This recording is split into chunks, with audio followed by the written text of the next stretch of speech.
So are you a student that's starting college for the first time or returning to college, or maybe you know somebody that is starting college?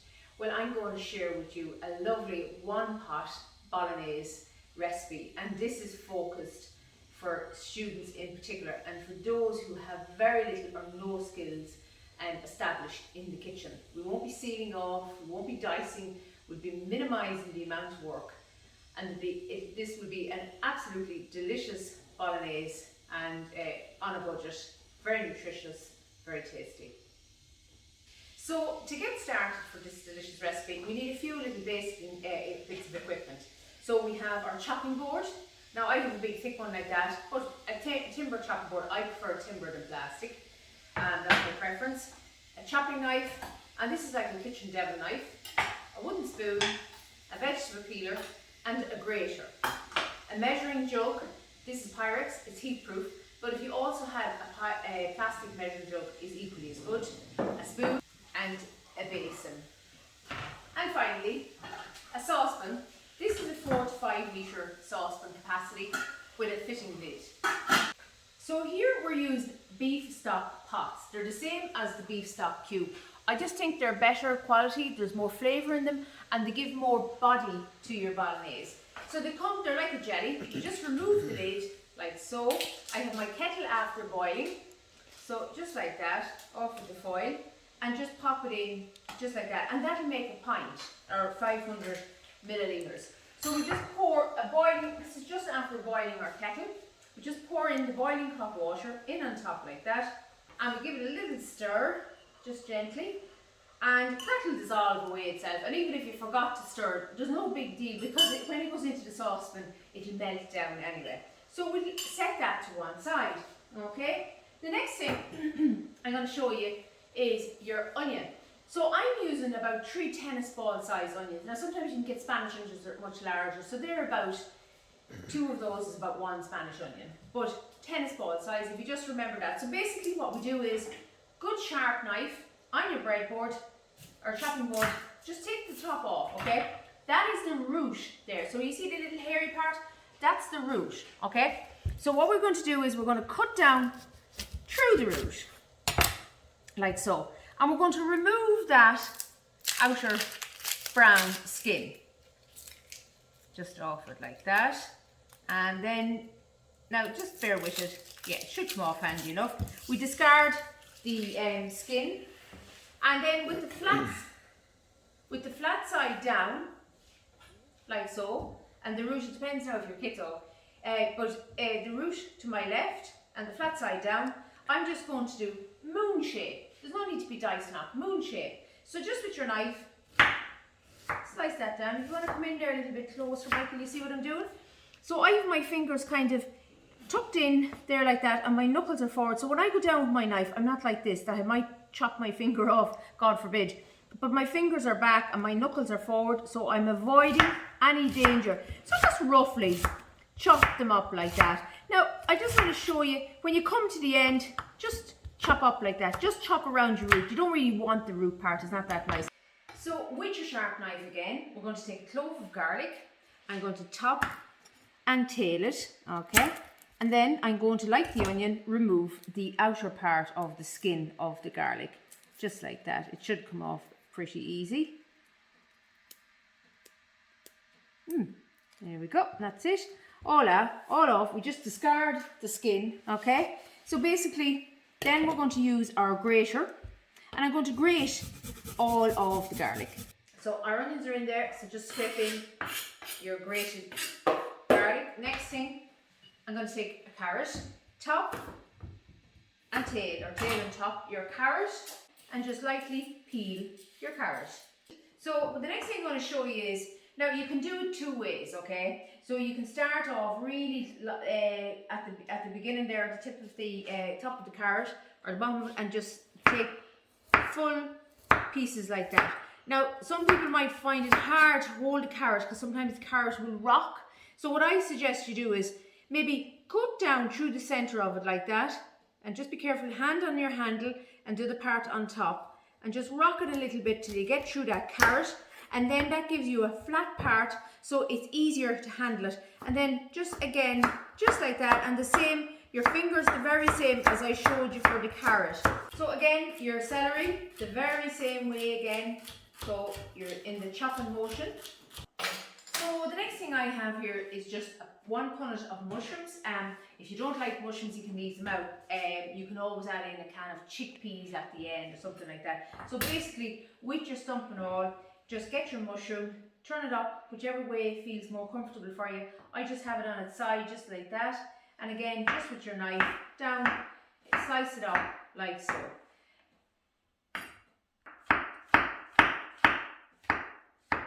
So with your wooden spoon and your saucepan, slightly warm, we add in, and believe it or not, I'm adding no oil in there because the fat will render out of the mince. So into that now, I'm going to add in the 2 cans of chopped tomatoes, and just scrape out, make sure you scrape out your bowl, your stock, and this looks at the beginning, it looks like an awful lot, but it will reduce down. A little bit of sugar always brings out the flavour of the tomatoes, so a little bit of sugar in there.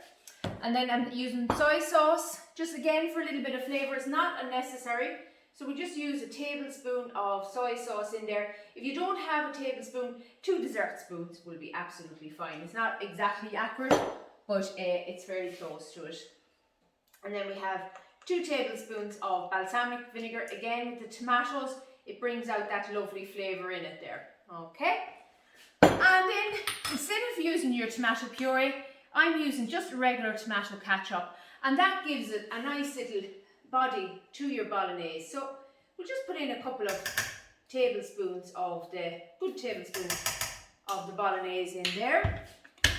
Now, so as you can see, it's literally just everything into the one pot. So this is the great thing about bolognese now, because you can bounce different spices and flavours off it, and it loves it. So I'm just giving you a few ideas, and there's no point in going off buying loads and loads of spices, you know, because they do lose their flavour and they do go out of date, you know. So just if you basically have cumin and garam masala, so I'm just suggesting garam masala or cumin. So I'm putting in a little bit of garam masala. That's kind of a mixture of spices, a nice deep flavour in it there as well. So 1 and 2. And or you could use the curry powder. That's another idea. Actually, that's 3. I'm going to add in another little bit there. Okay. Then we have here, if you just want to come in there, Michael, these are our chili flakes. Okay. So even though there's quite a bit now, this depends on yourself. So if you like something really hot, I'd add in maybe 2 teaspoons in there. If you don't like it so hot, maybe 1 teaspoon.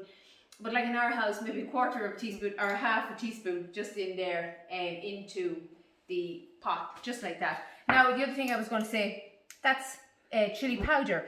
The same thing, it gives you the same results. Or you can use a fresh chili, but they're instant and they're very quick. And then just a little bit of dry oregano you can use. Of course you can use fresh herbs, but I'm just thinking for you guys in college for the first time, or just for the practicalities of it. So a couple of teaspoons there of dried oregano in there, just like that. Okay. And I think that's pretty much everything. So we just give that a little stir now, just to get everything moving along. But the fat or the mince itself will it will release juices. Then you'll have the juice of the tomatoes. So there'll be lots of juice now in this in a few minutes time when we come back to it. So we just basically leave that there now, and we pop a lid on, and that's it. So I've just come back here to the saucepan. So as you can see, do you see the way this stew, the juices have started to come out? So we'll just give it a little stir here like this, and I'm going to turn up the heat now. So that's what I wanted to get first, just to get them juices released, because if I put that in too strong a heat, it would burn at the bottom. So I'm going to turn, actually what I'm going to do is I have a ring in behind, and I'm going to pop the stew onto that one, or the bolognese, We're going to give it more heat, full heat, and I'm going to come back then. I want to get that to a boil, and we'll come back to it then. Now we have a nice little boil going on there, or a slight little stronger than a simmer, but I'm quite happy with that. So we leave that do its thing. I'm going to pop a lid back on it there now, and we leave that there for about 25 minutes. And what's going to happen is, what we want to happen there is the vegetables to cook, the meat to cook, the reduce will reduce down, and it will thicken up as well, lovely, and it'll give it a lovely flavour as well by allowing it to cook along like that. So just a little tip when you're cooking something on the hob, always have a little plate beside you. So when you're leaving up and down your spoons, that you can leave it on the plate. It just keeps the tidy up afterwards to a minimum. So we'll just check, it should be ready. Oh, absolutely gorgeous. You see the way the juices have thickened up in it now? They have reduced and they have thickened up, and they're lovely. The meat is nice and pulpy, lovely and juicy.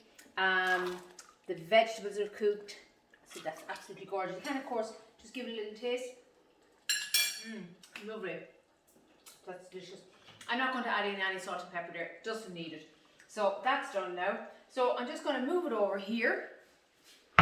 With this dish, I have given you a recipe with the least amount of effort, very minimum knife skills, and as I said, just encouraging you to get used to a knife. The motions I showed you with the knife are the very same for every vegetable. Also, I'm using as much whole food as possible, and I did suggest to you, if you don't have time to prep, you can buy your vegetables prep, but I would encourage you, it only takes a few minutes and it's a lot cheaper. So for your budget, it's a lot cheaper. You're increasing your knife skills as well. So I have here mashed up, I've boiled up some potatoes, I've peeled them, and I've creamed them up with a little bit of milk and a little bit of potato. So I'm going to do is, and actually before I do that here, this is quite a big pot of food. So this will feed very easily 6 to 8 adults. If you only want to use half that, you can pop the other half into a tub like this, pop it into the fridge, and you'll have it for the next day. You can pop it into a tub like this and pop it into your freezer, and you'll have it for the following week or whenever suits you. So whatever suits. And the other suggestion I'd like to share with you as well, and it's one I heard last week from a friend of mine, where if you, the next day when it's cold, you obviously store this in the fridge. Allow it to cool down. Never put anything like that straight into a fridge, because you'll heat up the fridge. And again, that nasty word, bacteria, we don't want to cause any food poisoning. But allow it to cool down, pop it in the fridge. But tomorrow, if you have wraps or anything like that, spread out your little bit of cold bolognese along your wrap, bit of cheese, some lettuce, absolutely gorgeous, roll it up, delicious. So that's another little tip for you.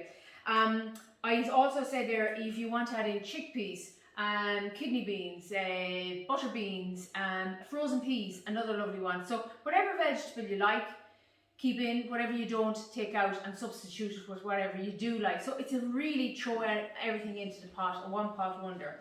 So we just dish up our, now you can of course serve this with spaghetti, tagliatelle, baked potato, boiled potato, creamed potato, just on its own, whatever. The options, there's so many different options. So a nice little scoop of potato, just like that.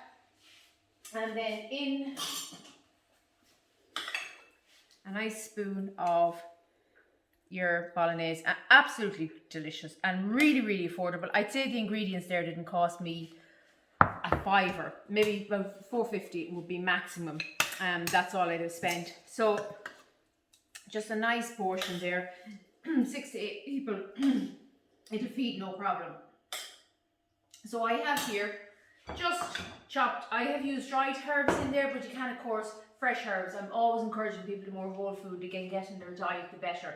So a little bit of fresh chives I've chopped up. Now this is not necessary, it's only me showing off, just on top like that. But again, these things, if you start with the basics, do them well, and you learn, your tongue will develop, your taste will develop, your skills will develop, your knowledge will develop, and that's what it's all about. But don't put too much pressure on yourself. That one pot is there to be enjoyed, and I hope you enjoy college. So for now everybody, take care and enjoy your bolognese.